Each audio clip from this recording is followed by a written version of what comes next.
মার যখন সবকিছুতেই বিরক্তি হয়। ও মা আলগো শোনো, বল। শুনেই তো গেলাম, কখনো তোর ঠাকুমা, কখনো তোর বাবা, আর এখন তো বল কি বলছিস। কিছু বলিনি, এমনি ডাকলাম। শোন, আমি আমার বন্ধুদের সাথে একটু ঘুরতে চললাম। তোরাই তো ঘুরতে যাবি, তোদেরই তো জীবন। আমার বাবা মা তো শুধু আমাকে এখানে রান্না করতে খাটতে পাঠিয়েছে। যা যা। হ্যাঁ ঠিক আছে, যাবো না, ঘরেই আছে। আমার যা মনে হচ্ছে মায়ের আজকে সকাল থেকে কিছু একটা হয়েছে, হয় ঠাকুমার সাথে আর নাহলে বাবার সাথে। মা পায়েস করেছিল না, মায়ের পায়েসটার নাম করিনি, মা খুশি হয়ে যাবে।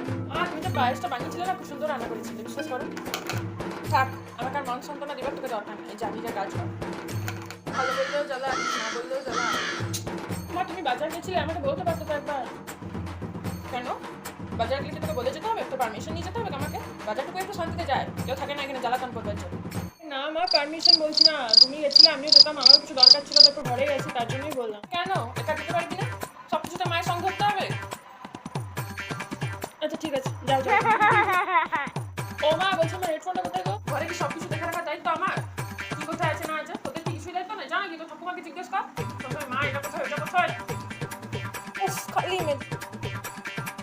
কি হলো বলতো? এখান থেকে কেন আছিস? দেখছিস নাকি মা রান্নাঘরে কি করছে? না, আমি এসেছিলাম তোমার যদি কিছু সাহায্য দরকার হয় তার জন্য।